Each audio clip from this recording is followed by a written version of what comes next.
आत्मीय भाइयों और बहनों, वासनाओं को जीतने के लिए आध्यात्मिक चिंतन, पुस्तक इंद्रिय संयम, गायत्री मंत्र के देय अक्षर की व्याख्या लेखक पंडित श्री राम शर्मा आचार्य आपको पढ़कर सुनाते हैं। आइए सुनते हैं। जिन लोगों के मन पर वासनाओं ने अधिकार जमा लिया है और जो इसके फलस्वरूप इंद्रियों के दास बन चुके हैं, उनका छुटकारा सहज में नहीं होता। वे विषयों की बुराइयां जानकर भी निर्बलता अथवा मोहवश उनके फंदे से नहीं निकल पाते।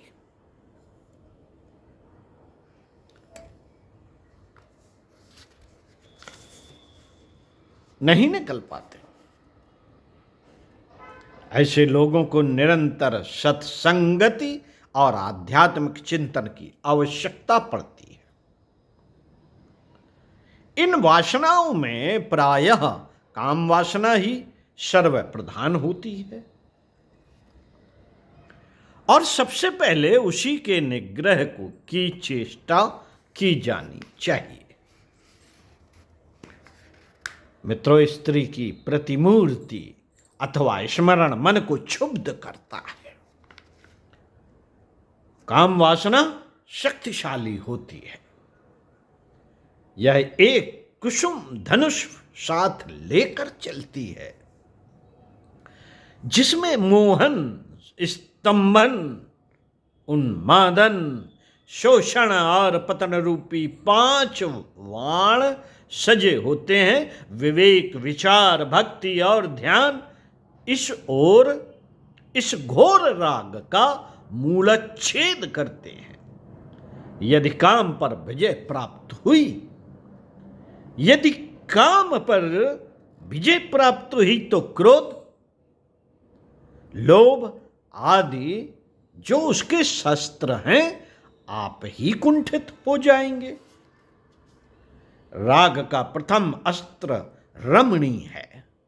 यदि इसे मन से नष्ट किया गया तो इसके अनुवर्ती और परिजन बड़ी आसानी से जीत जाएंगे।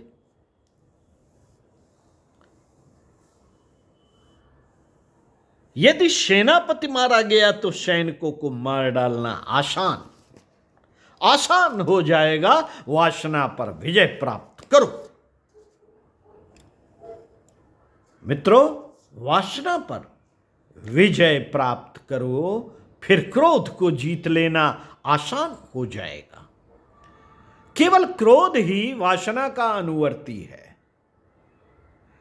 सैनिक जैसे ही दुर्ग से बाहर निकले, उन्हें एक एक करके मार डालो। अंत में तुम्हारा दुर्ग पर आधिपत्य हो जाएगा। इसी प्रकार प्रत्येक संकल्प को जो मन में उठे, एक एक करके नष्ट कर दो। अंत में तुम्हारा मन पर अधिकार हो जाएगा। विचार, शांति, ध्यान और क्षमा के द्वारा क्रोध पर विजय प्राप्त करो। जो मनुष्य तुम्हारी हानि करता हो, उसके ऊपर दया करो और उसे क्षमा कर दो। उलायने को प्रसाद समझो, उसे आभूषण जानो तथा अमृत तुल्य मानो। भर्त्सना को सह लो। सेवा, दया और ब्रह्म भावना के द्वारा विश्व प्रेम का विकास करो। जब क्रोध पर विजय प्राप्त हो जाएगी तो धृष्टता, अहंकार और द्वेष स्वयं ही नष्ट हो जाएंगे। प्रार्थना और भजन से भी क्रोध दूर हो जाता है। संतोष, अभेद, विराग तथा दान के द्वारा लोभ का शमन करो। अभिलाषाओं को मत बढ़ाओ, तुम्हें कभी निराश ना होना पड़ेगा। साथियों, संतोष के राज्य के 4 संतरियों की सहायता से तुम ब्रह्म ज्ञान जीवन के चरम लक्ष्य को प्राप्त कर सकते हो, 4 संतरियों की सहायता से। संतोष,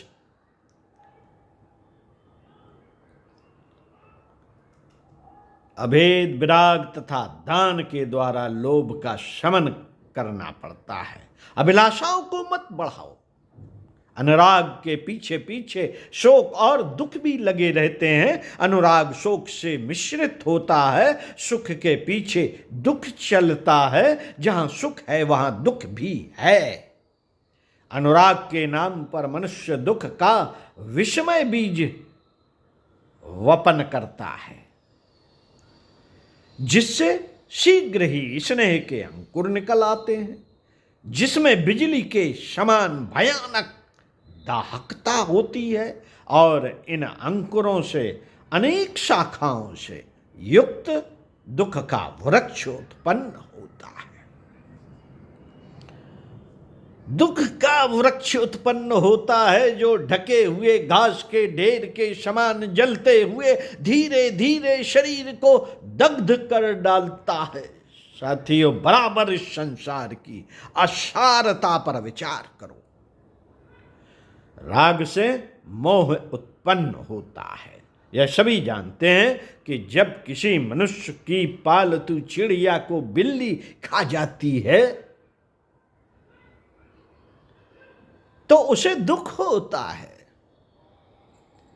परंतु यदि बिल्ली किसी दूसरी गौरैया या चूहे को खाती है जिससे उसका कुछ संबंध नहीं होता तो वह कुछ भी दुख प्रकट नहीं करता। अतः तुमको उस अनुराग का मूलोच्छेद करना चाहिए जो व्यर्थ की आसक्ति का कारण होता है। शरीर असंख्य कीटाणुओं को उत्पन्न करता है जिन्हें दूर करने के लिए लोग आतुर होते हैं, परंतु एक को वह बच्चे के नाम से पुकारते हैं जिसके लिए उनका जीवन क्षीण होता है।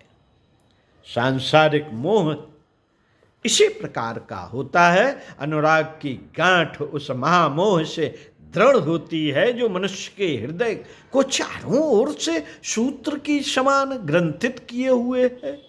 अनुराग से छुटकारा पाने का प्रधान उपाय है यह चिंतन करना कि यह संसार एक असार वस्तु है।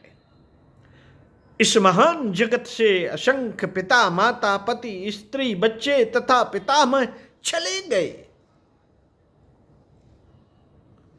गए हैं। तुम्हें अपने मित्र मंडली को विद्युत की क्षणिक छटा के समान समझना चाहिए और इसका अपने मन में पुनः पुनः चिंतन करते हुए शांति करनी चाहिए।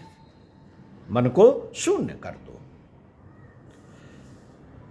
मित्रों, मन को शून्य कर दो। शोक के महान आघातों से बचने का एकमात्र यही उपाय है। संकल्प को दबा देना कठिन है और जब एक बार दबा दिया जाता है तो संकल्पों की एक नवीन श्रृंखला उत्पन्न होती है जो मन को आक्रांत कर देती है। किसी स्थिर वस्तु के ऊपर चित्त जमा, स्थिर वस्तु के ऊपर चित्त जमाओ,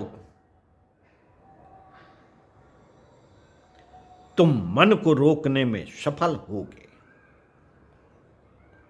तुम मन को रोकने में सफल होगे। आत्मा में संकल्पों को एकत्र करो। आत्मा में संकल्पों को एकत्र करो। जिस प्रकार ग्रीष्म में मनुष्य पोखर के शीतल जल में जाकर अपने शरीर को ठंडा करता है, हरि का सतत ध्यान करो जो श्याम रंग के हैं तथा जो गले में बहुमूल्य हार धारण करते हैं एवं भुजाओं, कानों और सिर को आभूषणों से अलंकृत किए हुए हैं।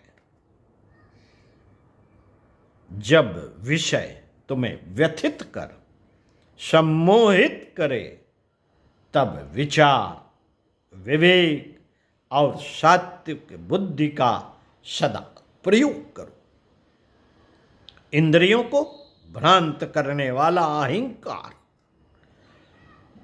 इंद्रियों को भ्रांत करने वाला अहंकार जो मन को आच्छादित करता है, जब विवेक द्वारा नष्ट हो जाता है तो मृग मरीचिका के जल के समान वह अन्य भ्रांति जनक पदार्थों में आ जाता है।